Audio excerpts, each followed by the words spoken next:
अगर आप एक कंप्यूटर साइंस स्टूडेंट हैं और आप प्रोग्रामिंग सीखना चाहते हैं तो सबसे पहले कौन सी लैंग्वेज सीखना चाहिए। बहुत सारे बच्चे, बहुत सारे स्टूडेंट्स ये एक अंदर ही अंदर क्वेरी करते रहते हैं और कई बार पूछते हैं कि सर मैं प्रोग्रामिंग सीखना चाहता हूँ लेकिन कहाँ से शुरुआत करनी चाहिए।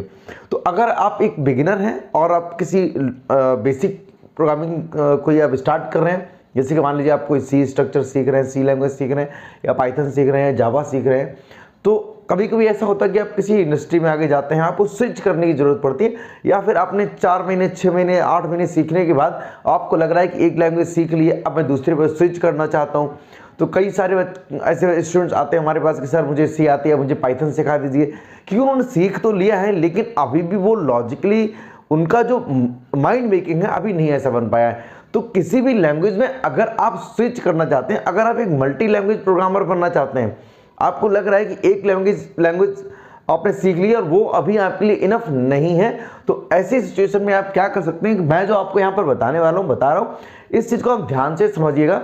अगर आपने इन बेसिक चीज़ों पर फोकस कर लिया जब आप लैंग्वेज सीख रहे हैं उस टाइम पर, तो ये चीज़ आपके लिए बहुत ज़्यादा हेल्पफुल होने वाली है, क्योंकि यहाँ से ये जो कॉन्सेप्ट मैं आपको बताने वाला हूँ प्रोग्रामिंग लैंग्वेज का, इसमें आप कभी भी इंस्टेंटली किसी भी लैंग्वेज में बहुत इजीली स्विच कर सकते हैं। अब ये कॉन्सेप्ट हमारा होता है क्या है, देखिए सबसे पहले तो हम समझते हैं कि आखिर कोई भी प्रोग्रामिंग लैंग्वेज क्या होती है। Programming language,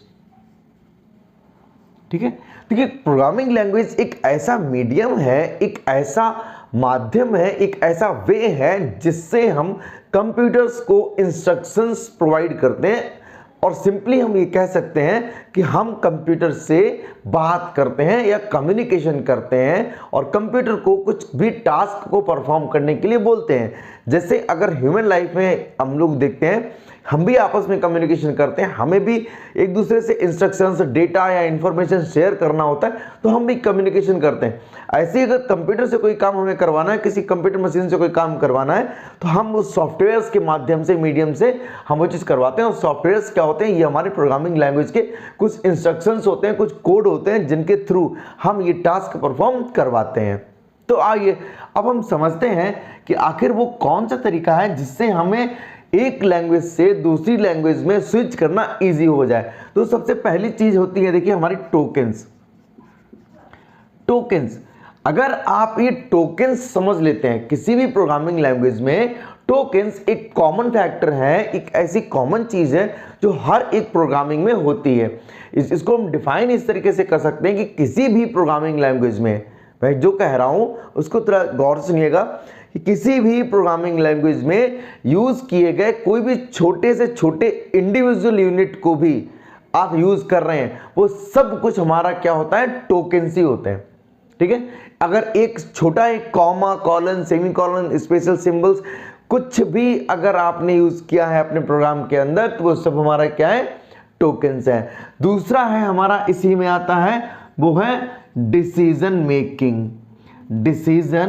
making. देखिए कोई भी जब आप काम करेंगे, अब वो काम आपको करना है कि नहीं करना है, कब करना है, कितना करना है, कैसे करना है, कौन सा करना है, तो ये डिसीजन कौन लेगा।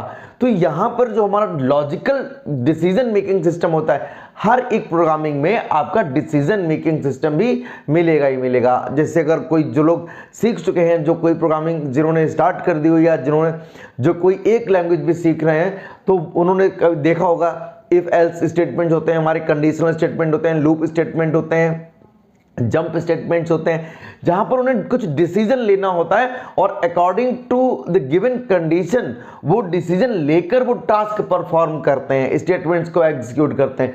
तो ये जो पार्ट हो गया हमारा डिसीजन मेकिंग। तो पहला हमारा हो गया टोकन्स, दूसरा हो गया हमारा डिसीजन मेकिंग। और ये दोनों ही चीजें आपकी किसी भी लैंग्वेज में, अगर आप कोई भी प्रोग्रामिंग लैंग्वेज सीख रहे हैं तो उसमें आपको टोकन्स भी मिलेंगे और डिसीजन मेकिंग भी मिलेगी। तीसरी एक और एडिशनल चीज है, अगर आप कोई ऑब्जेक्ट ओरिएंटेड प्रोग्रामिंग सीख रहे हैं, तो यहां पर ऑब्जेक्ट ओरिएंटेड प्रोग्रामिंग स्टाइल कोई सीख रहे हैं, तो ये भी एक अलग ही कॉन्सेप्ट है। तो यहां पर देखिए टोकन्स हो गया, या डिसीजन मेकिंग हो गया, या फिर आपका ऑब्जेक्ट ओरिएंटेड कॉन्सेप्ट हो गया। ये तीनों ही चीजें किसी भी प्रोग्रामिंग लैंग्वेज के लिए अपने ही आप में यूनिक है और कॉमन भी है। जो ऑब्जेक्ट ओरिएंटेड प्रोग्रामिंग को सपोर्ट करते हैं उनमें सभी में almost 95% features object oriented programming concept के सेम ही होते हैं। ये आपको एक बार सीखना है, किसी भी लैंग्वेज के साथ इसको आप अप्लाई कर सकते हैं। डिसीजन मेकिंग एक बार सीखनी है, किसी भी लैंग्वेज के साथ इसको आप यूज कर सकते हैं। टोकन्स को एक ही बार आपको समझना है, किसी भी लैंग्वेज के साथ आप इसको मर्ज करके सीख सकते हैं, क्योंकि इन तीनों के बिना कोई भी लैंग्वेज आपकी नहीं होगी। जो प्रोग्रामिंग लैंग्वेज ऑब्जेक्ट ओरिएंटेड को भी सपोर्ट करती हैं तो वो भी आपकी डिसीजन मेकिंग और टोकन्स को 100% सपोर्ट करेंगी। तो ये सारी चीजें आपको, अगर ये तीन चीजें अगर आपने अपने अंदर बिल्ड कर ली, this is the easiest way to switch from one language to another. और ये जो प्रोसेस है वो हर एक लैंग्वेज में कॉमन होता है हमारा।